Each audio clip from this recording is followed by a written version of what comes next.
6 years ago, South African business technology media company IT Web saw an increased interest in IT security from their followers.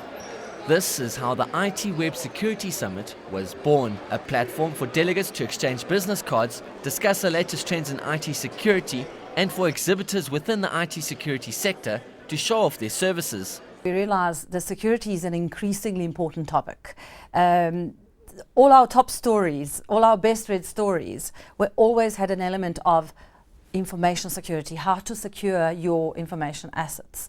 Because that is what runs a business, that is what is key to every business. And we thought we should actually start an event to make this a gathering of IT security specialists, practitioners from both sides. So those who are experts and who can tell people how to do it, from those who actually run security in their organizations and grapple with these issues all the time, from companies small to the startups to large corporates like the banks, insurance companies and so on. So we started IT Security Summit in 2006. And we thought, well, we have to have both local and international. And that summit started with a very famous international speaker, Kevin Mitnick, who is a world-renowned, arguably the best-known hacker who has now turned security consultant. IT analysts from all over the world descended on Johannesburg's Sandton Convention Centre to raise important issues around the world of online security.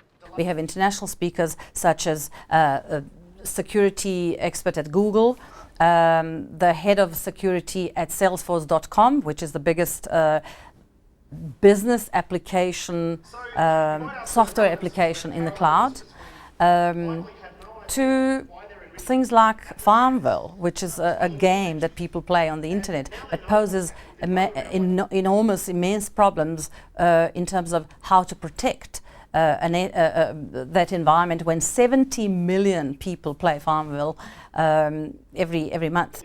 Australian Patrick Gray, journalist from Risky Business, was one of these speakers. He spoke on the militarisation of computer security. Well, I was talking about the increasing militarisation of the digital security discipline. Over the last 10 years, we've seen computer hacking go from being an interest of people in IT into being a multi-billion-dollar civilian industry, and now increasingly it's becoming a more military-style discipline where defence contractors and things are creating offensive tools that can be used by governments to steal information from other governments or interfere with infrastructure, things like that. Richard Thiem flew all the way from the United States of America to share his views on the future of hacking. We asked him how real is the threat of cyber war in South Africa. Well, cyber war is a term that's been misused because any war is going to include elements of degrading communications and infrastructure, and cyber is a big part of that, but so is land war, air war, and naval war as well. So warfare that includes cyber attacks as part of its attack, I don't know about South Africa per se. It depends on who is the enemy, what do they seek, how do they want to bring you down, how is their advantage secured, and can they do that? As I say about the mafia never milked the cow until it was dead. They only took enough milk for the farmers still to have some and keep the cow going. So what kind of environment is it? Is it someone who doesn't care if the world goes down, or is it someone who wants the world to still be there but their power in the world to be better after the attack? Ranko Jovanovic says that next year's IT Web Security Summit will be bigger and better.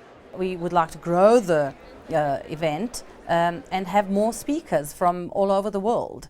They have more views, have more voices, and have a larger networking and a debating environment.